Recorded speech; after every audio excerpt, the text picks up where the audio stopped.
Hello दोस्तों। तो कैसे हैं आप सब। एक बार फिर से स्वागत है मेरे चैनल द मानवा एनालिस्ट पर। आज का एपिसोड भी ज़बरदस्त होने वाला है, तो जल्दी से लाइक कमेंट एंड सब्सक्राइब कर दो। तो चलिए शुरू करते हैं बिना किसी बकवास के।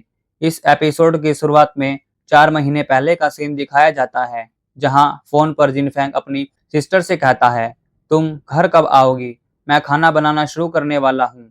यह शैन जिनफेंग की कज़न शैन रुओनिंग है। रुओनिंग कहती है, मुझे आज देर रात तक काम करना है। जिनफेंग, पहले जाकर खाना खा लो। जिनफेंग कहता है, मैं कैसे खा सकता हूँ, आज तुम्हारा बर्थडे है। लेकिन तभी उसका एक्सीडेंट हो जाता है। उसके स्कूटर के टुकड़े टुकड़े हो जाते हैं। वह टक्कर के कारण हवा में उछल जाती है और घसीटते हुए दूर जाकर गिरती है। टक्कर मारने के बाद वह कार कुछ दूरी पर रुक जाती है। फिर वह कार रिवर्स गियर में बड़ी स्पीड से रुओनिंग की तरफ आने लगती है। ईयरफोन से जिनफेंग की आवाज आ रही होती है। जिनफेंग कहता है, सिस्टर, मैंने अभी अभी एक जोरदार धमाका सुना। सिस्टर, क्या तुम ठीक हो? तभी वह कार उसे कुचल देती है और उसकी डेथ हो जाती है। फिर 3 महीने बाद कोर्ट का सीन दिखाया जाता है। जज कहता है, इस केस में डिफेंडेंट को इंसिडेंट के टाइम मेंटल इलनेस की वजह से कार्रवाई करने की क्षमता खोते हुए पाया गया था और जुडिशियल अप्राइजल के थ्रू कंफर्म किया गया था। लॉ के अकॉर्डिंग वह एक आपराधिक अपराध नहीं बनता है। ट्रैफिक एक्सीडेंट क्राइम के पब्लिक प्रोसिक्यूशन चार्ज का इस कोर्ट द्वारा सपोर्ट नहीं किया जाता है। हालांकि शराब पीकर गाड़ी चलाने के कारण ही शैन रुओनिंग की मौत हुई और उनके गलत एक्ट के परिणाम स्वरूप हुई हानि के बीच एक कैजुअल रिलेशनशिप है। याओ लियांगजिन के लीगल गार्डियन, इसके फादर याओ क्वान, गार्डियनशिप की अपनी ड्यूटी को पूरा करने में फेल रहे और उन्हें सारे सिविल कंपनसेशन की रिस्पॉन्सिबिलिटी लेनी चाहिए। सजा न होने के कारण लियांगजिन शैतानी तरीके से हंसने लगता है। जिनफेंग चिल्लाते हुए कहता है, क्या मजाक है? उसने शराब पीकर कार चलाई, किसी को टक्कर मारी और फिर जानबूझकर गाड़ी पीछे मोड़कर उसे फिर से कुचल दिया। अब वह मेंटल इलनेस का दावा करके बच निकल रहा है। तभी याओ लियांगजिन का फादर कहता है, यंग मैन, इसे जाने दो। आखिरकार तुम्हारी सिस्टर ने तो केवल अपनी जान गंवाई है, लेकिन हमारी याओ फैमिली बहुत सारा पैसा गंवाएगी। जिनफेंग उसे घूरते हुए कहता है, तुम, और गुस्से से अपने दांत पीसने लगता है। फिर सीन प्रेजेंट में आ जाता है। जिनफेंग मिरर ट्रोल मॉन्स्टर को ऑर्डर देते हुए कहता है, मेरे लिए इसे मार डालो। ऑर्डर मिलते ही मॉन्स्टर अटैक करने के लिए आगे बढ़ जाता है। याओ लिंगजिन कहता है, बिल्कुल सही समय है, मैं तुम्हें अभी तुम्हारी सिस्टर से मिलवा दूंगा, और व्हीकल कंट्रोल स्किल का यूज करके अटैक करने आ रहे मिरर मॉन्स्टर पर अटैक कर देता है। लेकिन मिरर मॉन्स्टर जंप करके उसे डॉच कर देता है और हवा में ही स्पीयर को अटैक करने के लिए रेडी कर लेता है और स्पीयर को थ्रो कर देता है। वह स्पीयर याओ की तरफ आगे बढ़ने लगता है। यह देखकर याओ व्हीकल कंट्रोल स्किल का यूज करके बहुत सारी कार्स को अपने आगे कर लेता है, लेकिन वह स्पीयर सभी कार्स को पेनिट्रेट करके सामने खड़े याओ की ओर बढ़ने लगता है। फिर याओ अपनी स्किल ड्राइवर ट्रांसफर का यूज करके आसपास के व्हीकल में टेलीपोर्ट हो जाता है। जिनफेंग अपने मिरर मॉन्स्टर के पर्सपेक्टिव का यूज करके देखता है तो वह वहां नहीं होता, लेकिन वॉल पर उसका ब्लड लग गया होता है। जिनफेंग गुस्से से कहता है, वह कहाँ गया? लेकिन तभी कोई खांसने लगता है तो जिनफेंग उस ओर देखने लगता है। हम देखते हैं लुओफाई अभी जिंदा होता है और अपनी स्किल एक्सरे विजन का यूज करके जिनफेंग को कहता है वह मेन गेट के पास वाली कार में है। तभी मिरर मॉन्स्टर और जिनफेंग तेजी से मुड़कर उसकी तरफ देखने लगते हैं। याओ उस कार की लाइट्स को ऑन कर देता है और तेजी से कार को आगे बढ़ाने लगता है। याओ हंसते हुए कहता है, अब तुम्हारी प्रोटेक्शन करने वाला कोई गुलाम नहीं है, अब तुमको खत्म करने का समय आ गया है। तभी जिनफेंग एनिमी का मिरर जनरेट करने के लिए मिरर कार्ड का यूज कर देता है, जिसकी वजह से सामने आ रही कार की मिरर इमेज जनरेट हो जाती है। वे दोनों कार एक दूसरे से टकरा जाती हैं। टक्कर के कारण याओ बहुत ज़्यादा इंजर्ड हो जाता है और रेंगते हुए कार से बाहर आ जाता है। याओ गुस्से से कहता है, अगर मैं एक मोमेंट के लिए रिकवर हो जाऊं तो मैं टेलीपोर्ट कर सकता हूं। तभी जिनफेंग याओ के हाथ पर पैर रख देता है और दर्द में चिल्लाने लगता है। जिनफेंग कहता है, तुमको लोगों को कार से कुचलना बहुत पसंद है। याओ मन में सोचते हुए कहता है, मुझे इसे रोकने का कोई रास्ता खोजना होगा। और घबराते हुए कहता है, तुम मुझे नहीं मार सकते, मेरे फादर भी इसी डायमेंशन में हैं। उनके पास कुछ हाई लेवल इलाइट सबॉर्डिनेट्स हैं। जिनफेंग सीरियस लुक देते हुए कहता है, क्या ऐसा है? और जंप लगाकर मिरर कार को याओ की तरफ चला देता है। याओ कहता है, वेट, एक्चुअली उस दिन ड्राइवर की सीट पर मेरे फादर थे, वह एम्बर टावर पर हैं। अगर तुमको मेरी बात पर यकीन नहीं है तो उनसे जाकर पूछ सकते हो। लेकिन तभी कार उसके सर को कुचल देती है। तभी स्टेटस विंडो पर मैसेज आता है, याओ लियांगजिन को एलिमिनेट कर दिया गया है और उसकी सभी स्किल्स सेव कर ली गई हैं। जिनफेंग कहता है, इवन तुम जिंदा रहने के लिए अपने फादर को भी बेच दोगे, लेकिन मैं उसे तुम्हारे पास रीयूनाइट कराने का श्योर करता हूँ। फिर जिनफेंग और छोटी बच्ची लुओफाई के पास खड़े होते हैं। जिनफेंग कहता है, वह पहले ही मर चुका है। मैं बता दूं, यह उस टाइम नहीं मरा था, अब मरा है। जिनफेंग कहता है, इस क्रूअल डायमेंशन में अच्छे लोग लॉन्ग टाइम तक जीवित नहीं रहते। यह सुनकर वह बच्ची रोने लगती है। जिनफेंग अपने स्किल कार्ड का यूज करते हुए कहता है, क्षमा करे, लेकिन मैं तुम्हारी स्किल ले रहा हूँ। शायद यह मुझे फ्यूचर बैटल्स में सरवाइव करने के लिए हेल्प कर सके।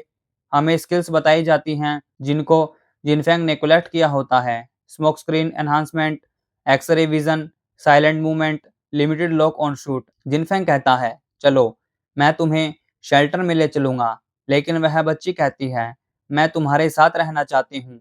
जिनफेंग कहता है, मैं जिस रास्ते पर जा रहा हूँ वह बहुत डेंजरस है, तुम्हारे लिए मेरे पीछे आना सेफ नहीं है। इसके अलावा लुओफाई ने तुम्हारे लिए अपनी जान दे दी, मैं तुम्हें फिर से डेंजर में नहीं डाल सकता। फिर शेल्टर का सीन दिखाया जाता है जहां पर खड़ा एक लड़का कहता है, यहाँ और एक्सेप्टेड नहीं है। जिनफेंग कहता है, क्या क्या शेल्टर में उन लोगों को नहीं रखा जाना चाहिए जो खुद को प्रोटेक्ट नहीं कर सकते? वह लेवल 3 का अवेकन होता है झाओ जिया। जिया कहता है, बच्चे, हम भाई लोग इस शेल्टर को दान के रूप में नहीं चला रहे हैं। अगर तुम किसी को शेल्टर के लिए अंदर लाना चाहते हो तो तुमको बदले में कुछ एक्सपेंसिव आइटम देना होगा। या तो खाना बना सकते हो, क्लीनिंग कर सकते हो, या तुमको एक एल्केमिस्ट हो तो पोशन बना सकते हो। अगर तुम कुछ और नहीं कर सकते तो तुम हम में से मॉन्स्टर डिफीट करने का काम ले सकते हो। जिनफेंग कहता है, तो फिर मैं एक मॉन्स्टर क्लियरिंग क्वेस्ट लेता हूँ।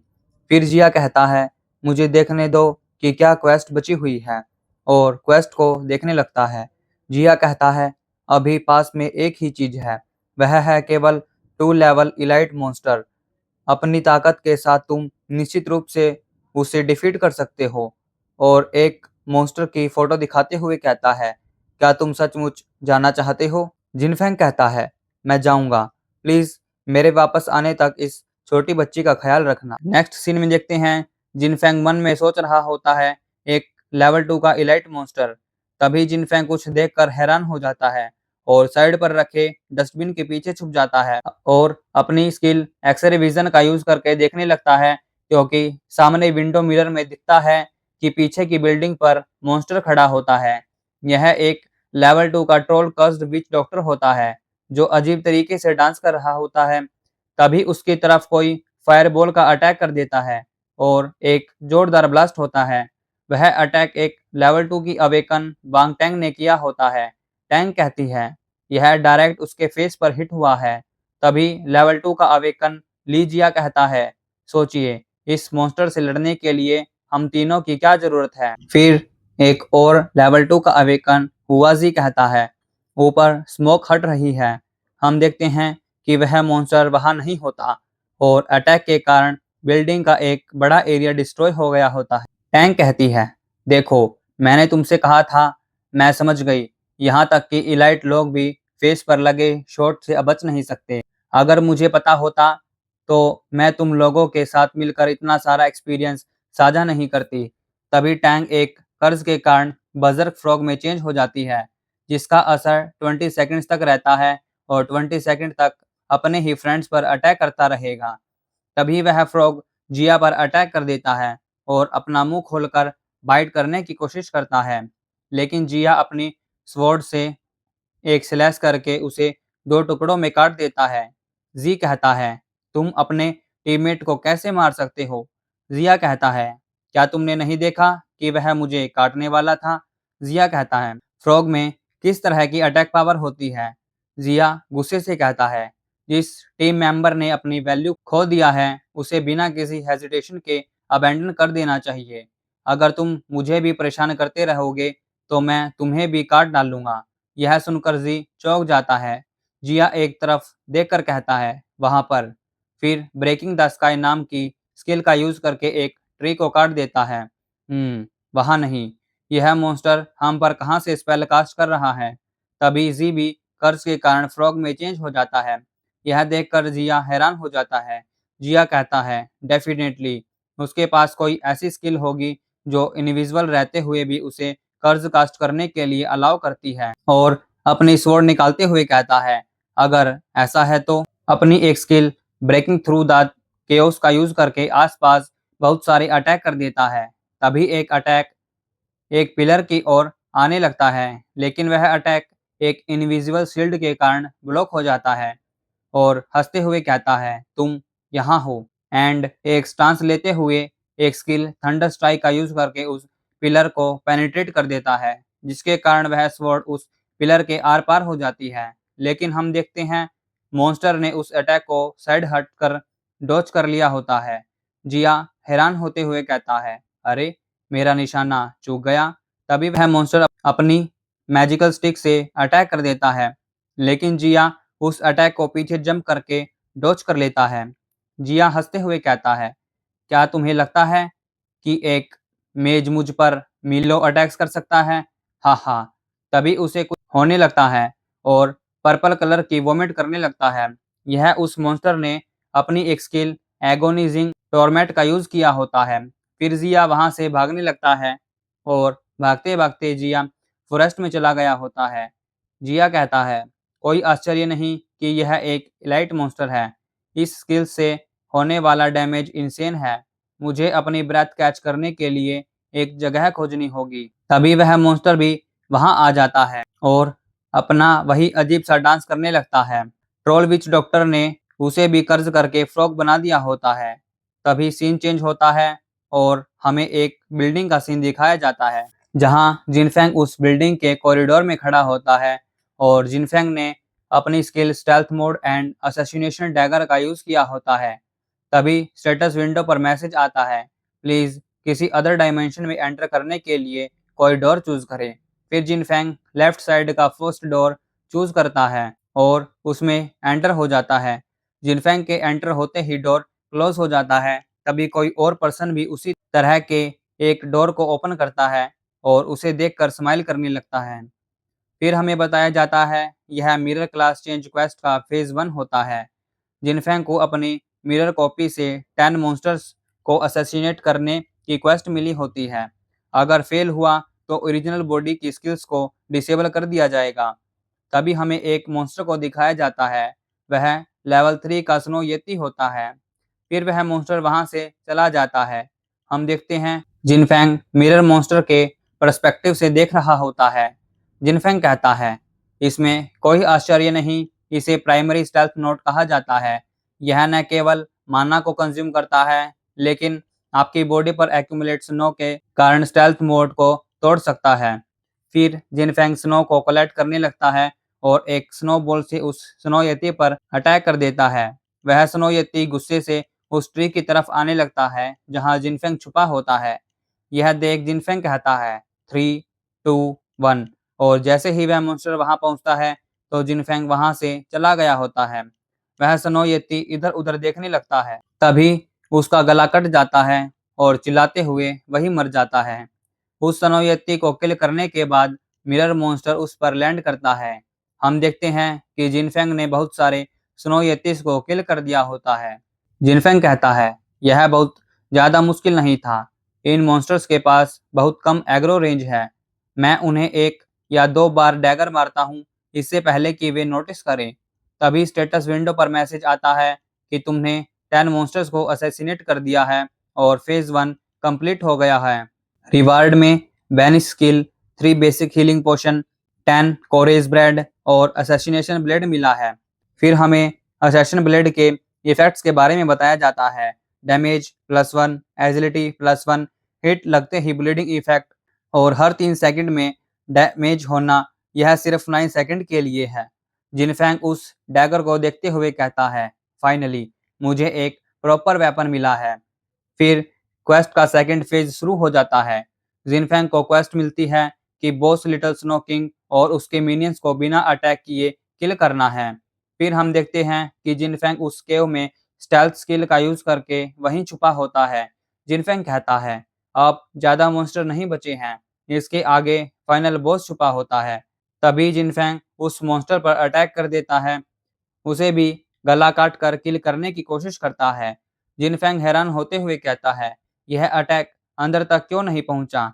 तभी उस मॉन्स्टर पर ब्लीडिंग इफेक्ट अप्लाई हो जाता है और वह मॉन्स्टर चिल्लाने लगता है और अपनी शील्ड को एक्सपेंड कर देता है, जिसकी प्रेशर के कारण जिनफेंग दूर जाकर सामने की चट्टान से टकरा जाता है। जिनफेंग संभला ही होता है, तभी उसकी तरफ एक आइस स्पाइक से अटैक हो जाता है। वह अटैक डायरेक्ट जिनफेंग की चेस्ट पर लगता है और जिनफेंग उस मॉन्स्टर के सामने चला जाता है। जिनफेंग की एचपी लो हो जाती है। तभी जिनफेंग एक हीलिंग पोशन निकालते हुए कहता है, मुझे हीलिंग की जरूरत है, एंड अपनी फास्ट स्पीड का यूज करके उस मॉन्स्टर पर अटैक करने के लिए आगे बढ़ जाता है। जिनफेंग को अटैक करने के लिए आगे बढ़ता देख स्नो यती आइस स्पाइक से अटैक कर देता है एंड वह अटैक डायरेक्ट जिनफेंग की चेस्ट को पेनिट्रेट करके आगे चला जाता है। लेकिन जिनफेंग फिर भी नहीं रुकता और उस स्नो यती के पीछे जाकर डैगर से अटैक कर देता है। जिनफेंग की एचपी 20% से लो होने के कारण ब्लड फ्रेंजी ट्रेट एक्टिवेट हो जाता है और जिनफेंग की अटैकिंग पावर 100% तक रीच कर जाती है। फिर जिनफेंग अपना हाथ सीधा करके उसकी शील्ड को ब्रेक करके उस मॉन्स्टर को किल कर देता है।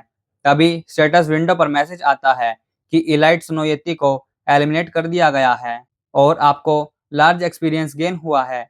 लेकिन तभी वार्निंग आने लगती है। जिनफेंग किसी को सेंस करके चौंक जाता है और एक तरफ देखने लगता है। हम देखते हैं कि वहां पर लेवल 3 का बॉस ग्रेट स्नो आई आ गया होता है। जिनफेंग कहता है, केव का फाइनल बॉस यहाँ आ गया है, वह एक चूहा है। तो इसी के साथ आज का हमारा एपिसोड यहीं ख़त्म होता है। तो मिलते हैं एक नए एपिसोड के साथ। आपको यह एपिसोड कैसा लगा कमेंट में ज़रूर बताएं। चैनल को लाइक, शेयर एंड सब्सक्राइब करना ना भूलें। तब तक के लिए टाटा बाय।